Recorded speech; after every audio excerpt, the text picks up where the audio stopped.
So, I don't have anything to do with the show officially, which might be why it's so good. If I did, they'd be saying a lot worse than frack. We would find the quasi-futuristic equivalent of cocksucker. But, and hopefully we'll get to the bottom of why they haven't presented that on the show yet. Aren't you a Star Wars guy? Wrong room, dude. Just right on. Are you running security? Does that work? Pew pew, that kind of thing. There you go. Well, motherfucker. So welcome, and we're here to talk about a show that I guess you guys like as much as me. Otherwise, we wouldn't be up this early. And so I'm going to introduce you to three people who actually do have something to do with the show, and we're going to sit around and chat with them, and then open it up to you guys as well. First, I would like to introduce you to the Senior Vice President of Marketing and Creative at Sci-Fi, and you know him and you love him, and his name's Adam Stotsky.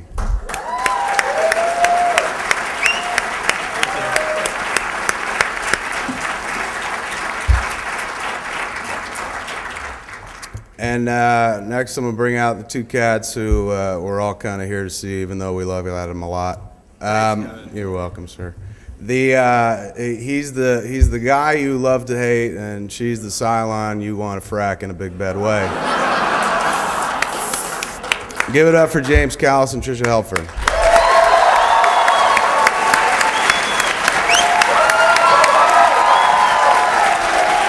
Hello, hello.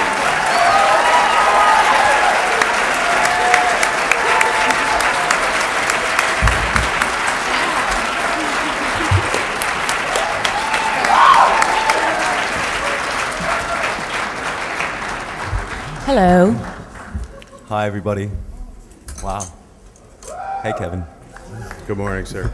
So, as is the want for almost any Comic-Con, when they bring out people you really want to ask questions to, they insist on showing a fucking clip first. So, the good folks at Sci-Fi and B-Star G, as we like to call it in my house, put together a little clip reel we're going to roll right now, and then we'll get into some convo. So check it out.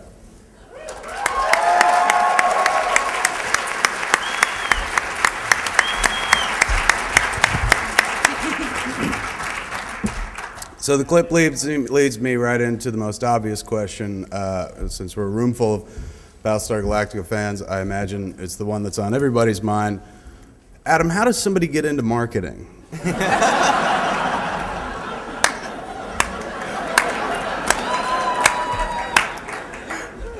If somebody could jack up the PowerPoint presentation, you do it very carefully and with caution. And prior to Sci-Fi, where were you? I was at Discovery Channel, if you must know. Right on. Oddly. And that's about all. You go from sharks to Cylons, nobody will ever know. Same diff. I think we won't ask you anything else for the rest of the day. I'm done. So Trisha, you're from Alberta? Yes, I am. Canada? James, you're from not here either. That's right. Right on. Alberta, Canada. When I was a kid, I was a member of the Star Wars fan club and got bantha tracks and all that shit. And you could organize a pen pal through it. There was a dude who I was a pen pal with who lived in Alberta named Daryl Morton. Do you know that guy? You know, I wish the answer was yes, but unfortunately I don't. Right on. This really isn't panning out for me so far. James, you basically this season we saw that you got into a three-way with Six and Xena, Warrior Princess. Yes. It's a tough job, but somebody has to do it. If you could, in fact, also nail Gillian Anderson circa '99 as Agent Scully, that would be the geek trifecta right there. From your mouth to God's ears, Kevin, is all I can say. So how did you guys get involved in this? Because prior to B-Star G, were you acting at all, or you were modeling? I had been acting for a year. Doing what? Oh, I did CSI, I did an episode of Jeremiah, and I did an independent film, and that was, a pretty brand spanking new when I got Battlestar. So somebody sends you a script, they're like, we want you to play a robot, but it looks like you, or you're like, right on, or you're like, fuck, I don't want to play a robot. No, of course. I mean, once I read the script, I immediately was drawn to it. I mean, it was an amazing script, and at that time when I got the script, I knew Mary and Eddie were in it. And I think that's kind of an influential way to go, yeah, I think this would be really good. How is Edward James Olmos? I went to the panel that you guys did for the museum television broadcasting, and whenever he gets up to the mic, he just takes about 25 minutes. And then you're like, what the fuck was he talking about? Is he a good guy? Oh, he's totally a good guy. He's very passionate, which is... wonderful. Which is a nice way of saying he's an asshole. No, he's very passionate about the show, and he loves to speak about it. So he can be long-winded, but he's amazing. And he's directed some of the episodes, or at least one? Yeah, he did one in... 2 episodes. Two one so in is it first season? Yeah, Tidy I'm Up, bent Time over It a Down, table, I and think then y'all one in this remember. season, taking a break from all your worries. The bar episode. Yeah, that's it. Yes. Are you guys going to direct episodes? I don't know. I don't think it's in the cards yet. Not yet. But soon, perhaps.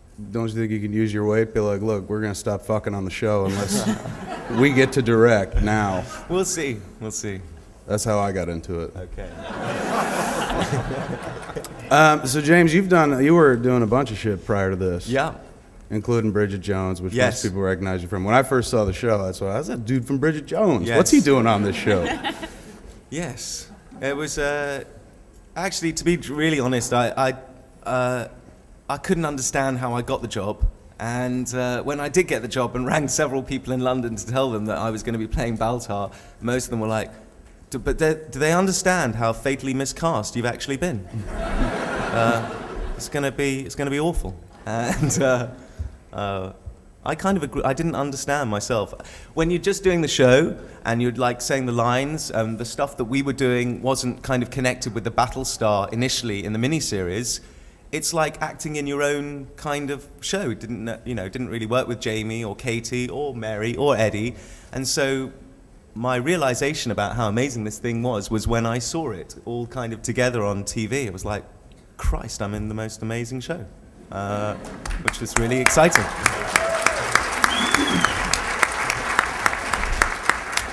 I myself was a Johnny-come-lately to the show. I didn't watch from the beginning. A couple people told me, you got to watch Battlestar Galactica. I was like, I did watch it when I was 9. They're like, no, this is way better and different. And I was like, whatever. And then I read in Time magazine, like it was last year or the year before, it was the #1 show for their critics for that year. The critic wrote for that year, like top shows Battlestar Galactica. I was like, this has got to be a fucking joke.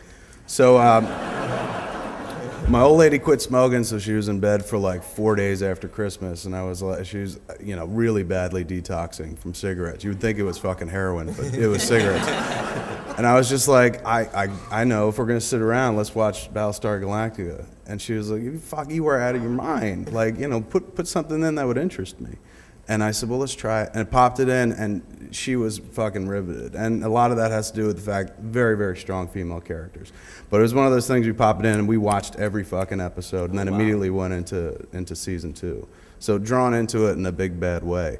For you guys, was there ever a moment's hesitation, even when you get the script, and the pilot miniseries script is presumably strong, it's still like, Jesus, that fucking title. Like, everyone's going to be like, where's the Daggett? That kind of thing.